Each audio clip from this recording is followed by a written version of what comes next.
Hello, everybody. I want to welcome you today to our webinar series designed by CMI and for CMI. I'm welcoming many of you back who have been watching this series since the beginning of its time. I'm Cynthia Howell. I'm the Education, Training, and Outreach Manager for CMI, and today I'm going to be your moderator. I want to tell you a few things about the webinar today. This is hosted by Colorado School of Mines. And of course, in this day of Zoom, broadcasted from all over, of course, and reaching you in many different places. We're always looking for topics, new topics to bring to the CMI series. Please let us know if you have any ideas, and there are many ways to contact us with that information. This is a public webinar, and a recording is going to be available in about a week at aimslab.gov/CMI, and it's under the workforce setting. So also for our presentation today, questions can be queued up in the Q&A section as we have been doing from beginning of time. And our presenter would like to wait until the end of his presentation before he starts answering any questions. I do encourage you, however, to queue them up because it does take a while to type them and to get them into the Q&A box. I'd like to introduce our presenter today from the University of Kentucky, Dr. Joshua Warner. He is an assistant professor of mining engineering at the University of Kentucky. He has a BS in mechanical engineering, and his PhD degree is in metallurgical engineering from the University of Utah. In his career, he's gone across academic, industrial, and entrepreneurial venues, and you're going to hear about that today. He's been a principal investigator across many different research projects, and his interests are in the extractive metallurgy of primary and secondary sources. And we look forward to hearing from him about the SMaRT Center at the University of Kentucky. I don't want to take any more of our presenters' time. So Dr. Warner, if you would like to take over from here, and it's all yours. Well, thank you very much for that introduction, and it's a pleasure to be here, and I'm grateful for the opportunity to share about the exciting developments we have at the University of Kentucky. This has been years in coming. What I want to talk to you today about is the Strategic Materials and Recovery Technologies Center that we're building here at the University of Kentucky with a number of highly talented staff and faculty. So let me go forward. Real quick disclaimer, the United States government has funded a significant portion of this work, and so we're required to be able to share that this does not represent an official endorsement by our sponsors. So let me go through a little bit about the center. What's really fun about what we do is we close the loop in the circular economy. If you look at what we contemplate becoming experts at is the recovery, processing, and purifying of metals. So we span the gamut from rare earths to criticals to elements of value. And as we go through the presentation, we'll be able to highlight some of the projects that might be of interest to some of you on the call. Our vision is to really become a cross-disciplinary center of excellence. Again, we want to focus on providing the tools and techniques to help the United States become vertically integrated in the secondary materials as well as primary materials markets. So we focus on recovery, extraction, processing, and purification. So that's the genesis of why we're putting together both this presentation and a lot of the work that we've done in the past. So what we're trying to do, our goal is to enhance the university's position in the area of critical materials and vertical integration, as I've mentioned. We're seeking actively to close the gaps on energy-dependent materials and critical materials. And we do that in a couple ways. One of the first ways is we engage strategic partners. The second way is we disseminate the knowledge and skills and information that we have across the workforce, but as well as through presentation forums like this, as well as through our literature outputs. But underlying all of that is the skills, knowledges, and abilities to develop the new technology that's needed for closing the loop in the circular economy. We're organized with a director, Dr. Rick Honecker, who sends his regards, is not able to make it today, with myself as managing director. We have a center management committee hosted by a number of faculty here at the university, faculty and administrators at the University of Kentucky, but as well as an industrial advisory board to make sure that we're focusing on the right needs and in tune with our customers' needs. We have a technical coordinator and are divided out into several different areas of specific focus based on material or technology. This is really what started our path in seeking to develop a center. Is over the course of several years here at the University of Kentucky, a number of rare earths projects as well as some recycling projects started to show significant promise. And as we looked around and started pooling our resources, we decided we needed to get some administrative cohesion behind what we are doing as individual contributors to maximize and to synergize amongst our individual contributors. So with that, we proposed a concept to the University of Kentucky for internal funding to allow us to bridge the gap from going to PI-led research and individual contributors to banding together as a center. And this is a little bit about some of the, really about the story of what led to this genesis. So here are some of our near and long-term action plans. And so again, we're nascent. We're developing a website. We're building our teams both internally and externally. But really what I want to focus in on today is what has led us to this point and what the interesting technologies we have in our portfolio. So I'm going to start with a little bit of history. I'm going to share about 2 different pilot plants, a feasibility study, and a new recycling technology today. So this story really starts off as we can go back to about 2017, 2018, where we had a Department of Energy grant to establish a pilot plant to prove out the concept for the recovery of rare earth elements from coal and coal byproduct. So what we were trying to do is process a 1/4 ton a day. We needed to achieve at least a 2% purity in our concentrate and demonstrate the feasibility of being able to do this and develop the know-how on getting rare earths from coal and coal byproducts. Focusing on that is the technical and economic feasibility of what that process entails, and I'll get into that. So this is a place very near and dear to our hearts. Based on the project and because of the unique partnering we had, we actually located the project out in Western Kentucky at the Dotiki mine portal. So what you see in the background is literally in the middle of a cornfield, and you can see the head frame. And this was the offices and the dry where the mine was operated while they're in this area. They'd have various different access points, and they'd convey their coal to a processing facility from these points. And so at this point, this set idle, and we ended up converting this facility into a dormitory as well as our rare earth laboratory. So we have staff that live on site and dwell there, as well as operate our pilot plant facility. This is what it looked like on the inside. So this was a unique experience. In the summer of 2018 is when we built this. We spent the year designing it. So you can see we've got flotation here. In the back corner, we've got our hydromet leaching circuit. You can see some filter presses for solid liquid recovery. In this iteration, we had a solvent extraction set here to do a primary or roughing, as well as a secondary cleaning operations to be able to recover our rare earth elements. So this is the scale that we started playing around with out in Western Kentucky as we started this journey towards establishing this center. What's fascinating about this is the flexibility we had in the development of our process. So typically we had a coarse coal refuse, or coming from the refuse pile, we'd run it through an X-ray sorter. We had the ability to crush or grind and recover coal off of that product as we liberated additional carbon matter. From there, we were able to do flotation, get rid of some of the alkaline product, and go through into our leaching circuit for rare earth recovery, where we could do some roasting, as well as some ion exchange and leading out into solvent extraction. Ultimately, we went through oxalic precipitation to be able to recover the concentrates I'll be able to talk a little bit about. What's fascinating is that a lot of what we did on the first pilot plant and the first iteration of this flow sheet focused in around Fe3 to Fe2 conversion, so as to not load out our solvent extraction. And I'll get into that a little bit more. This is our first really big learning. If you look at this, what we're using for our iron reduction consumed the lion's share of the operational expenditures. So that was the first thing that we learned, is iron reduction was expensive and how we were incorporating it. And then you look through some of the additional informations of what we have operating the solvent extraction circuit.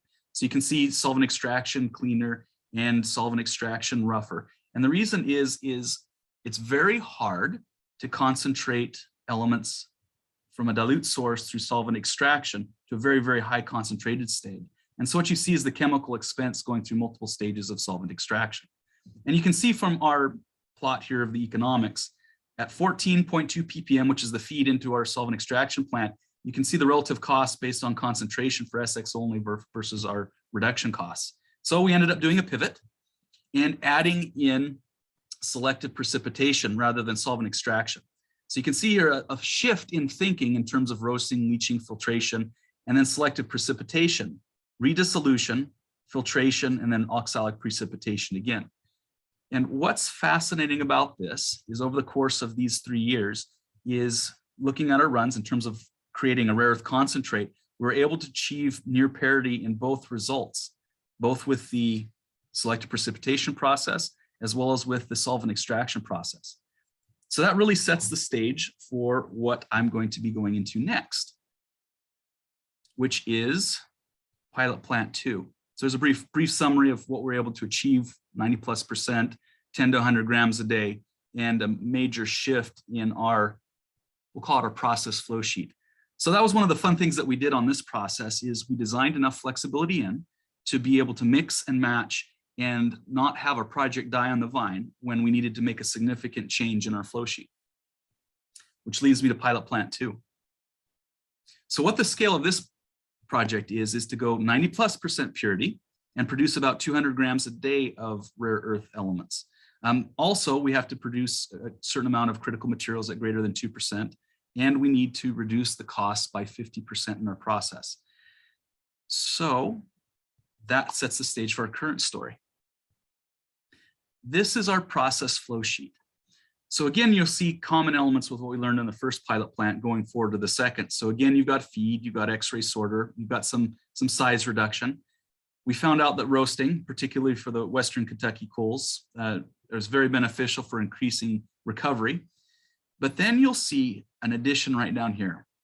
When we switched to selective precipitation, it became apparent that our leaching costs were one of the most significant drivers of our process.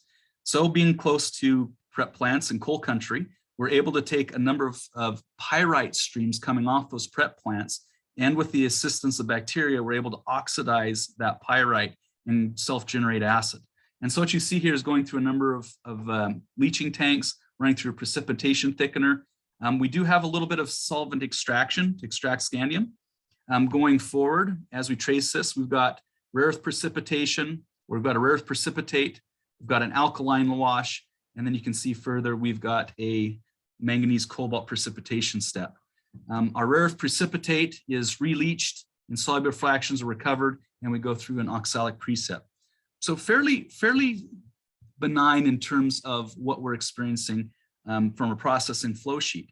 So our novelty really is the selective precipitation step, which is known in quite a few circles, but really how to get acid in a cheap and expeditious manner in the coal fields to be able to promote this process. So that's something fun that we've done in this iteration. So let me focus in a little bit about the bioreactors, because this has been an adventure for us, to say the least. So you can see a 3 liter at the bench scale, us learning how the bugs scale up at the 250 gallon scale. And then as we had a limited budget, we had to look through the equipment available, and we developed via largely off the shelf item, our 3,000 gallon bioreactors, which produce pH 1 acid at 2 gallons a minute. And so there's been some learning pains associated with this. The first iteration, we didn't have our coatings sufficient enough on our aeration equipment in that bioreactor. And within 2 weeks, we'd eaten 1.5 inches of steel and our impeller fell off. Since then, our materials of construction have greatly improved, and we are up and running in terms of creating acid for our leaching circuit. So there's a quick set of information about bioacid generation in our current pilot plant. Again, we had to totally refit and renew our pilot plant. So let me go through a little bit. So you can see the roll-up door of the operating area. We've got a tube furnace. Here's our pyrite concentration circuit, as well as our calcite rejection circuit. Our bioreactors are here in the corner. We have counter current leaching sitting here. We have a set of thickeners, a belt filter to take our leachate and our bio-leach residual fines out. And here's our aluminum, rare earth, and critical materials filtration steps for selected precipitation. Underneath this mezzanine here, you can see the solvent extraction for the scandium, as well as additional, we can't quite see it on this picture, but tucked underneath there is our oxalic precip circuit to generate our concentrate. What's unique about this pilot plant is the amount of automation we have. On pretty well each of these processing tanks, we have temperature, EH, and pH. This is fully tied in and automated to an Allen Bradley PLC system, and we are using OSI Pi to aggregate the data coming off. So this has been a huge deal for us to be able to automate and control our system and operate this, this plant. So this is really the highlight of the flow sheet in the previous pilot plant versus this pilot plant, is that we've achieved a 5 cent per kilogram sulfuric acid equivalent with our bioreactors. The downside is that the amount of oxygen and agitation that the bioreactors require at this time is quite interesting. For those of you who've ever run a flotation cell, understand that you don't put a cooling jacket in there. What we've found as we've operated our bioreactors, we have sufficient residence time that the mechanical heating due to the agitation is actually something that we need to account for, in addition to our exothermic reaction from pyrite oxidation. So you can see fluid mixing, temperature management, and where a lot of those costs come in are actually in the operation of the bioreactor. That is our largest single component of costs on this flow sheet. Okay, so in summary, what we have going on here in our pilot plant version 2, which will end this coming May or summer, is that we've been able to get 25% of the cost of traditional sulfuric acid. We can use bioacid to effectively leach rare earth elements and critical materials from the coarse refuse that we're working with. Something else that we have been able to understand off these coals is that thermal processing, it allows us to get 80% of or better of some of these recoveries of the heavy and light elements. And then we've been able to concentrate well over 2% the product limits of what we were asked to go ahead and do. So this pilot plant is coming into operation at this point, and I've got a lot of exciting things to go forward in the next project I'd like to share with you. So this is really fun to be able to share as a researcher. Now, one of the current projects that we have is a 1 ton a day feasibility study that the Department of Energy has asked us to do in conjunction with MP Materials out in California. Why the interest in rare earth from coals? If you look at what the concentration in the PLS of, or the distribution, I should say, of the rare earth elements in Mount Pass PLS versus the distribution we have in coal, you'll notice that we have a significant amount of heavy rare earth elements. That makes the distribution coming from coarse refuse and coal products something that's very amenable and very interesting in the rare earth space. So as we looked at making a 1 ton a day facility conceptually, we looked at all the different feedstocks that we had. We said, all right, we've got acid mine drainage. That comes from the mine or comes from the refuse pile, depending on how it's managed. As you look at the refuse pile, potentially you can heap leach it. If you look at some of the combustion products, you've got low temperature combustion, something like a fluidized bed combustor, or you've got high temp. Now, what's interesting about this is I left off direct leaching because of us trying to lower the cost and the need of further size reduction as we started looking at this feasibility study. Something else we also decided not to look at was your high temperature ashes because of the glassy matrix and the difficulty you have in leaching those substrates out.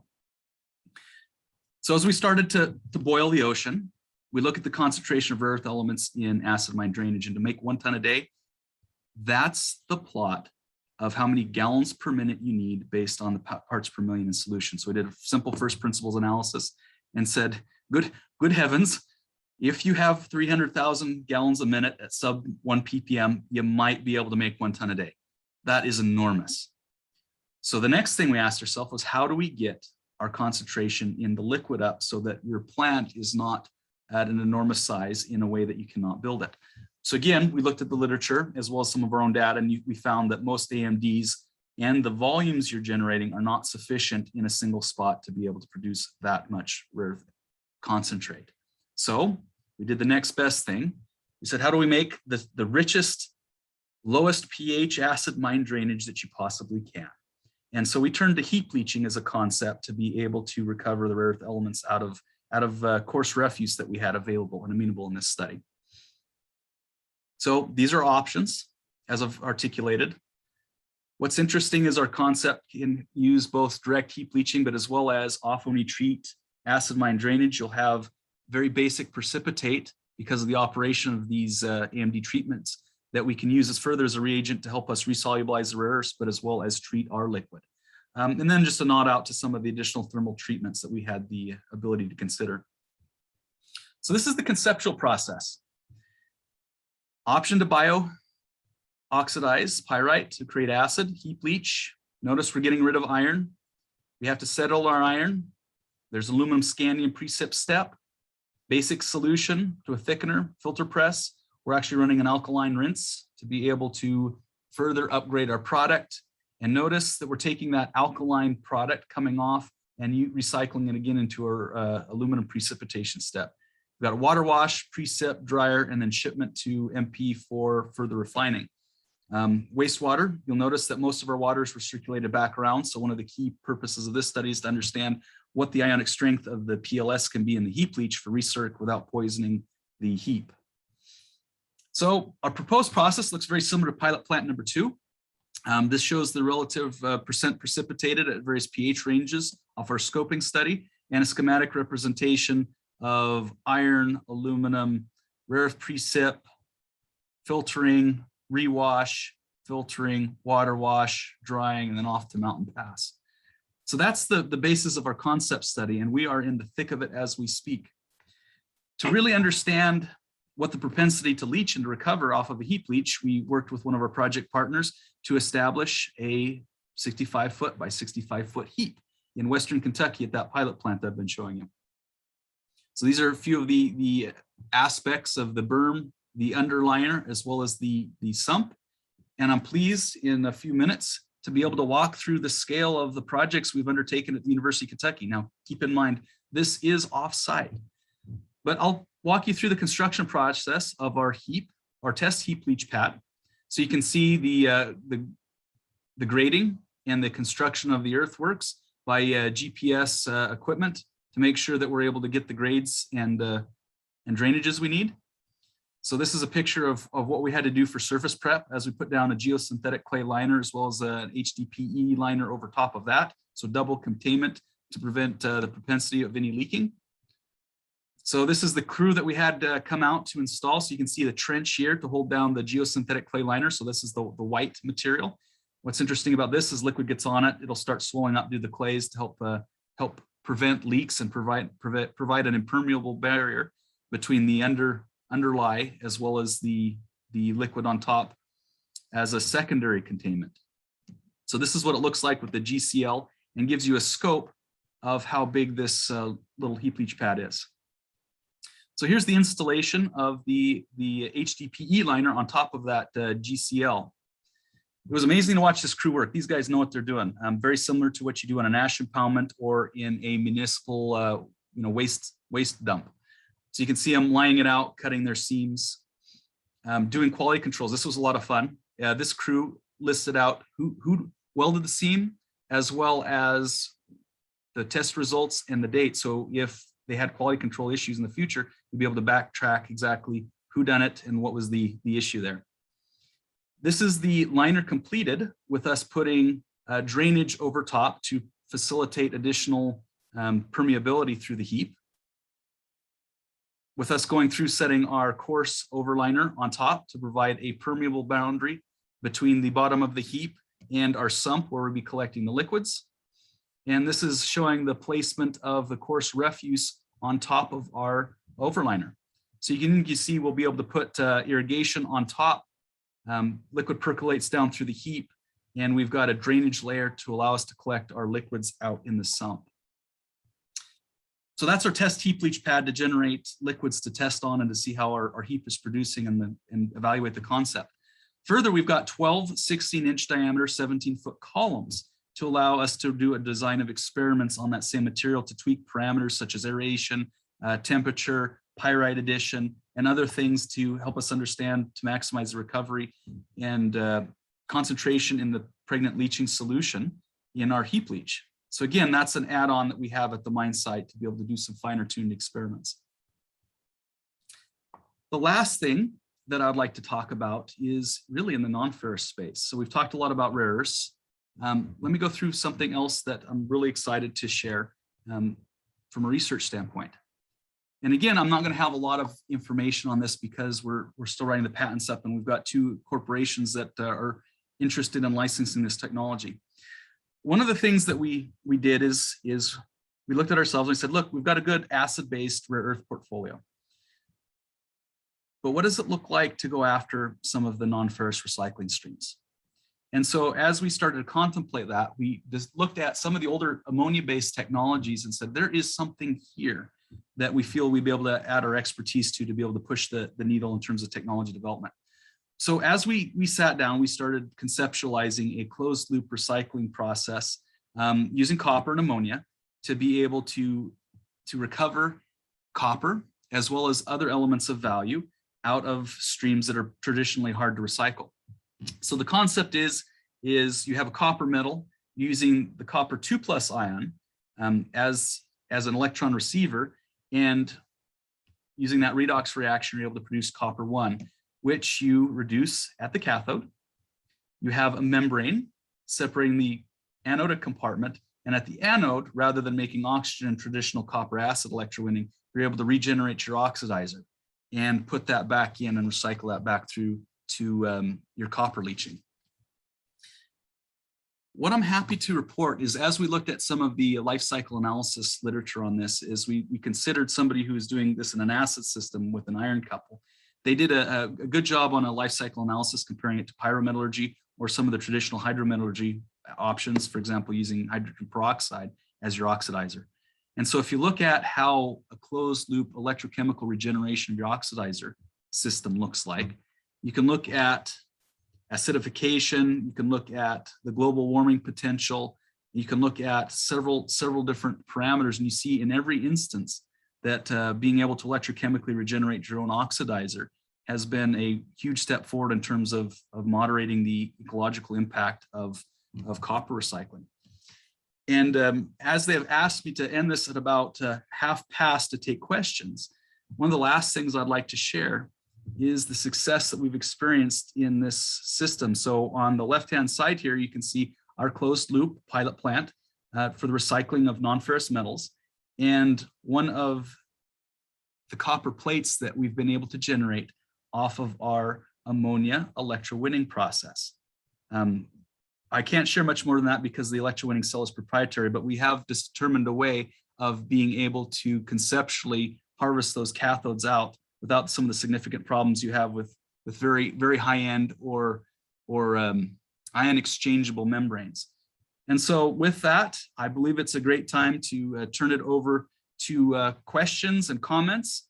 And I hope you've enjoyed this brief explanation about what we're up to at the University of Kentucky and really what we're trying to do to help out close the circular economy. Joshua, I want to thank you for an excellent presentation. It was well worth going through each of those pilots, and then also your sharing of the latest in green rare earth mining. I think there are a lot of people online very, very interested in every component. I appreciate that you shared a lot of lessons learned.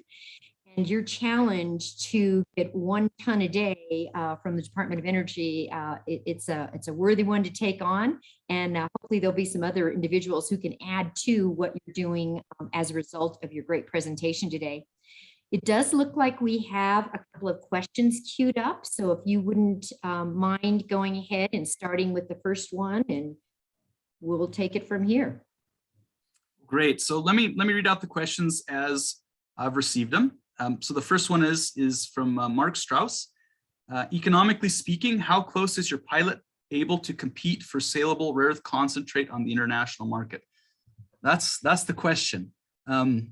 Both of our pilot plant projects are working through those iterations to understand what the cost parity is. And we aren't quite there with our full data set. So as you can see from pilot plant 2 to 1, we've been able to achieve a significant cost reduction, but the jury is still out on what those final numbers are as we still go through the feasibility study and the pilot plant. So unfortunately, I can't say much more than that, but great question. Another question from Daniel Ginsauer. I apologize if I got that wrong. What kind of devices are you recycling? Great question. So it runs the gambit of e-waste clear through, we'll call it shredded wire scrap. So basically anything dirty mixed copper is what we're really focusing in on in terms of our non-ferrous recycling technology. All right, another question from Dennis Proteus. Again, apologize if I got that name wrong.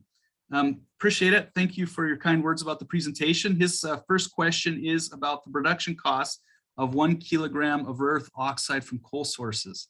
And again, I apologize for being a little dodging the question a little bit, but the jury's still out as we're working through our due diligence on the projects and need to report that information first to our project sponsors. I appreciate the question. Okay, we still have time for questions, so I'm going to give people an opportunity. Here we go. Dennis, back again here. Great. So again, looks like a comment. Recent studies speaking about 4K to answer that cost economic answer. So a good addition there. Again, we're holding it open for a couple more questions.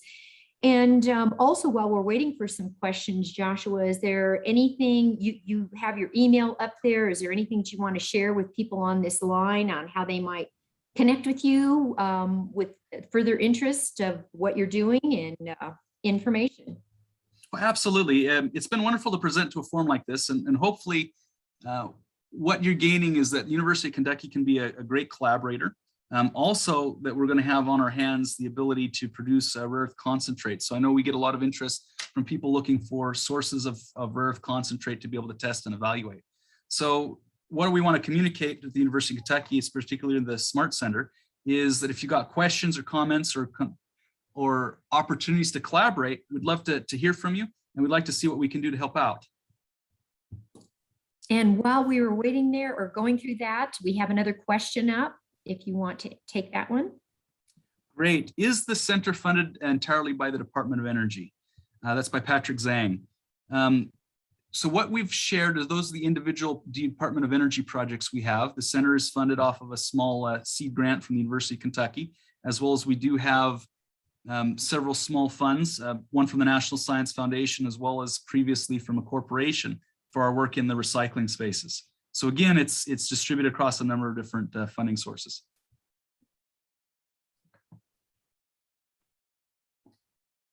And Joshua, I know you really shared with all of this, again, each one of the pilot plants, all of the lessons learned, which are so valuable to all of the scientists online right now. And we do have another question queued up for you here. Oh, great question from Bruce Moyer. To avoid the cost of iron reduction, why not go to a solvent extraction system that doesn't extract iron? So this is a great question. This is one that we're still doing active research on, and what we're struggling with, and again, this is why we're open to collaborations, is if you look at the iron, scandium, and rare earth mixes, that's one thing we've been really focusing in on is understanding and piloting out. So in terms of what extractants we have commercially available from a cost standpoint, that's something that we're still doing active areas of research on. And what we found at this time is operationally, the selective precipitation is doing a good job for concentrate. In the feasibility study, what we're doing is we're concentrating that and actually sending it to Mountain Pass for the solvent extraction refining. But thank you for that question, Bruce. I'd actually love to hear from you more about that. Next question from Thomas Lograsso. To what extent is the center focused on the lower technology readiness level and R&D efforts? That's a great question, Thomas. what you're hopefully seeing is us spanning the gambit of theoretical to bench scale to pilot scale. The current work that we've had the most success on is going from bench scale to pilot scale with the Department of Energy projects. But hopefully what you're seeing also on the non-ferrous recycling is in the space of about a year and a half, going from first principles concepts to demonstrated copper production with the recycling. So again, what we try to do is focus in with our industrial collaborators. What are the needs they're seeing? What can we do in the most expeditious manner in the timeline that's acceptable to bring that solution to fruition and demonstrate it? So really, a way our center can be thought of is, what are the technologies that will bear the most fruit in terms of de-risking and scale up is, I think, really what we're seeing from our steering committees. All right, question from Han. Are you in a position to apply for a patent, or is there already pending? So if you look at our technology portfolio, I believe we've got five patents or patents pending on the rare earth side of things, as well as 4 with the recycling, with more to come.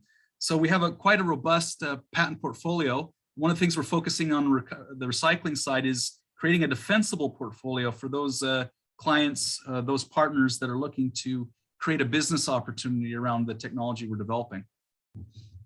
So I hope that answers that question, Hans. So get a question from Dennis. How much total heavy rare earth elements do you have in starting materials? Again, great, thanks for the kind words. So let me go back. I've got this in a presentation slide. Oh, and I burned past it. Give me just a second. Right here.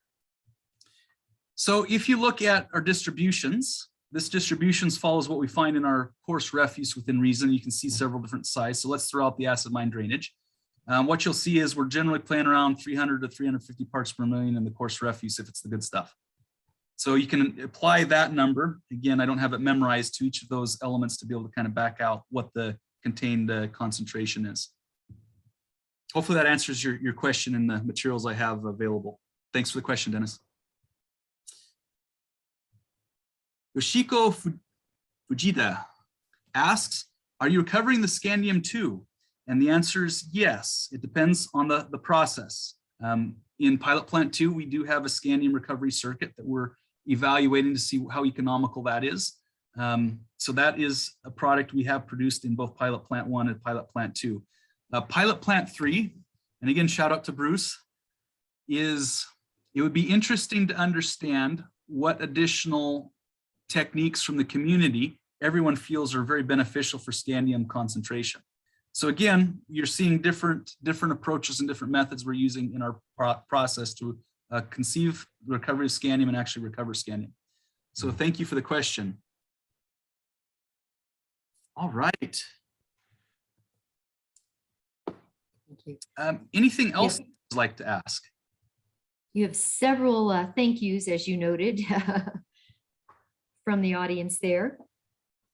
And is there anything that you'd like to finish with as we're waiting for another question, or just kind of the culmination here?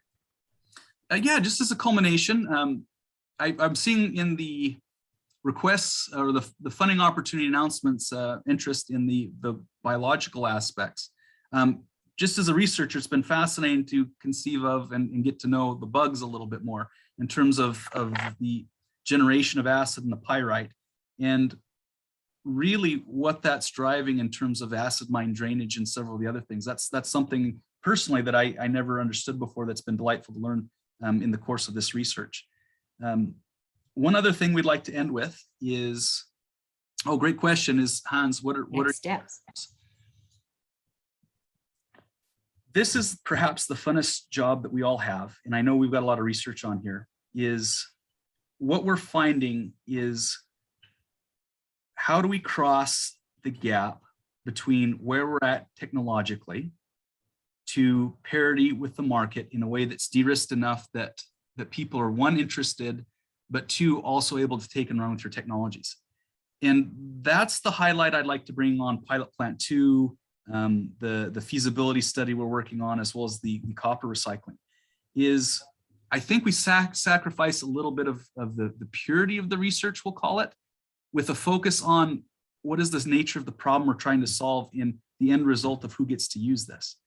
And so what you see us doing is trying to hit that sweet spot of how do we operate this? How do we scale this versus what is the easiest method to get there?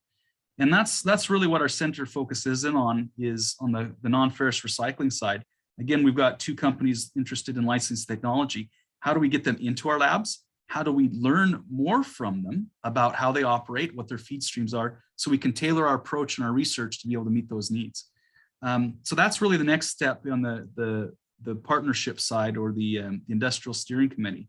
On the research side, as we formed our center up, it's being very strategic and very directed about working with collaborative partners, but as well as what is our overall portfolio of proposals, as well as technologies that we want to start in developing. So that's the twofold: is focus on customer, and 2, look for the proposals that match our expertise and skill set in developing those technologies. So Han, thanks for the question. Oh, this is a great question from Yoshiko. How do you separate the biomass from the acid you use for leaching? What's interesting about this is that I can't say too much, but the biomass generally follows the solids naturally. So in our separation process, it's been very beneficial how our flow sheet is arranged to be able to manage, we'll call them the dead bodies, and not poisoning out your circuit with the bacteria byproducts. I hope that answers the question and the ability I'm able to share. So you had another thank you also from Han, and I mention again, you've got on your last slide, you have your email contact, and for any questions that may have not been answered, however, we've got a couple queued up, you can do that via email as well. But let's go ahead and take these last couple of questions here, or last question. Yeah, great question from Amir. Since you have AMD mixed in your system, if I'm not wrong, what is the sulfate and phosphate concentration in your PLS? And if it is high, do you have any salt issue in the system due to these anions? That's a phenomenal question. Real quick, what you'll notice on that test heap leach and the feasibility study, that is one of the things we are absolutely looking on. At what point are we going to poison our heap leach due to high ionic concentrations in the way that you've just mentioned? So that is an active study that we're looking at, I'd say both fundamentally by thermodynamics, but as well as practically watching what this heap leach does and how it responds. So that really is why we built the heap leach, is to understand what you've just asked. What are our salts doing, and how salty can we make it, and what does our water balance need to be before we start having troubles? And then you can see actually Amir said, oh, that question was actually from Nezad. Shared the, yeah. So again, a thank you. And I do want to thank you from all of CMI for taking your time to present this great project. I think that you will find a tremendous amount of interest from this family, CMI family. And I would like to, as I mentioned, thank everybody for attending today. And I also want to invite you, it's a reminder again that this is generally pretty close to a monthly series that we run.